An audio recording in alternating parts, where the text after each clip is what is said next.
Hello guys, आज मैं आप लोगों के लिए लेके आई हूँ बीएड थर्ड सेमेस्टर के होम साइंस का ई लेसन प्लान। कोविड के चलते ई लेसन प्लान भी कॉलेजों में बनवाए गए थे। अगर जो आप लोग भी ई लेसन प्लान बना रहे हैं तो यह वीडियो आप लोगों के लिए बहुत ही हेल्पफुल होगी। तो चलिए देखते हैं कि हम अपना ई लेसन प्लान कैसे बनाएंगे। और हमारे ई लेसन प्लान का आज का टॉपिक है संतुलित आहार। सबसे पहले हम पाठ्य योजना संख्या नंबर डालेंगे। तो ये हमारा पहला ई लेसन प्लान है, हमने नंबर 1 डाला है। उसके बाद डेट लिखेंगे, तो हमारी दिनांक जिस दिन हम अपने ई लेसन प्लान की टीचिंग करेंगे वो डेट यहाँ पर पड़ेगी। इसके बाद केंद्र का नाम पड़ेगा, जो हमारे कॉलेज का नाम होगा वो यहाँ पे डाला जाएगा।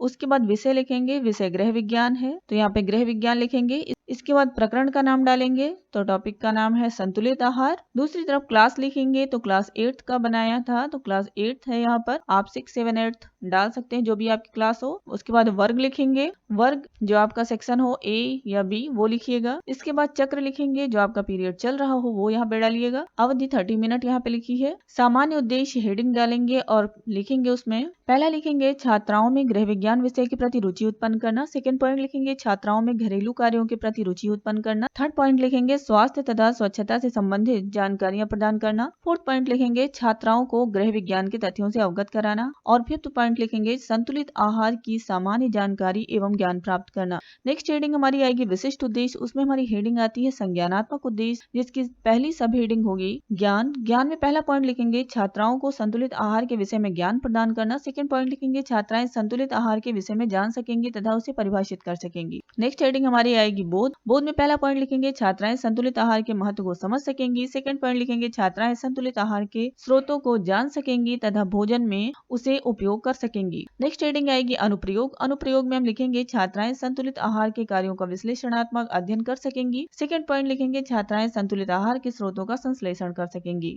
नेक्स्ट हेडिंग है भावात्मक उद्देश्य। उसमें पहला पॉइंट लिखेंगे छात्राएं संतुलित आहार के महत्व के विषय में लोगों को जागरूक कर सकेंगी। सेकंड पॉइंट लिखेंगे छात्राएं संतुलित आहार के महत्व के विषय में लोगों को समझा सकेंगी। नेक्स्ट हेडिंग हमारी आएगी क्रियात्मक पक्ष। पहला पॉइंट लिखेंगे छात्राएं संतुलित आहार से होने वाले लाभों के विषय में लोगों को समझा सकेंगी। सेकंड पॉइंट लिखेंगे छात्राएं संतुलित आहार में सम्मिलित पोषक तत्वों की सूची बना सकेंगी। नेक्स्ट हेडिंग हमारी सहायक सामग्री, जिसमें हम लिखेंगे चार्ट, डस्टर, लपेट श्यामपट्ट, चौक, संकेतक आदि। नेक्स्ट हेडिंग उद्देश्य कथन। उसमें हम लिखेंगे आज हम लोग संतुलित आहार के विषय में अध्ययन करेंगे। नेक्स्ट हेडिंग आ जाएगी प्रस्तुतिकरण। तो प्रस्तुतिकरण को हम इस तरीके से लिखेंगे जिसमें कि हम पहली हेडिंग अपनी डालेंगे संतुलित आहार और उसमें लिखेंगे संतुलित आहार वह पदार्थ है जिसके द्वारा ग्रहण किया गया भोजन शरीर में पोषक तत्वों जैसे प्रोटीन, विटामिन, जल, खनिज लवण, कार्बोहाइड्रेट आदि की आवश्यकता की पूर्ति करता है, जो हमारे शरीर को सुदृढ़ता, शक्ति, सुरक्षा और बीमारियों आदि से बचाव के लिए आवश्यक है। इसके बाद हम कलर पेपर को कट करके यहाँ पर पेस्ट करके उस पे हाईलाइट करता हुआ लिखेंगे संतुलित आहार से हमारा शरीर स्वस्थ रहता है, बीमारियों से बचाव करता है। दूसरी हेडिंग हम डालेंगे संतुलित आहार के अभाव का शरीर पर प्रभाव। तो उसमें लिखेंगे संतुलित आहार में पोषक तत्वों के अभाव का शरीर पर प्रभाव निम्न प्रकार से पड़ता है। प्रोटीन की कमी से बालकों या बच्चों का शारीरिक विकास अवरुद्ध हो जाता है। विटामिन की कमी से विटामिन ए नेत्र रोग, विटामिन बी बेरी, vitamin C scurvy, vitamin D अस्थि रोग, खनिज लवण के अभाव का प्रभाव। इसके बाद हम यहाँ पे कलर पेपर पर लिखेंगे संतुलित आहार के अभाव का शरीर पर प्रभाव। तो पहला लिखेंगे विटामिन डी की कमी से रिकेट्स, सेकंड लिखेंगे प्रोटीन की कमी से क्वासिकर, थर्ड लिखेंगे लौह की कमी से एनीमिया। अपनी तीसरी हेडिंग लिखेंगे संतुलित आहार को प्रभावित करने वाले कारक।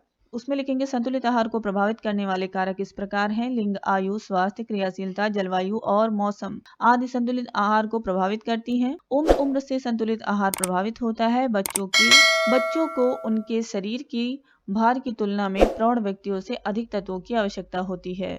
इसके बाद हमने कलर पेपर पर लिखेंगे संतुलित आहार को प्रभावित करने वाला कारक आयु, क्रियाशीलता, जलवायु, स्वास्थ्य। इसके बाद हमारी लास्ट हेडिंग होती है गृह कार्य। गृह कार्य में पहला क्वेश्चन देंगे संतुलित आहार किसे कहते हैं। दूसरा क्वेश्चन होगा पोषक तत्वों की कमी का प्रभाव बताइए। और तीसरा क्वेश्चन होगा स्कर्वी रोग किस कमी से होता है। यहाँ पे हमारा संतुलित आहार टॉपिक पर ई लेसन प्लान कंप्लीट होता है। अगर जो आपको यह वीडियो पसंद आती है तो लाइक करिए, शेयर करिए। Thank you for watching.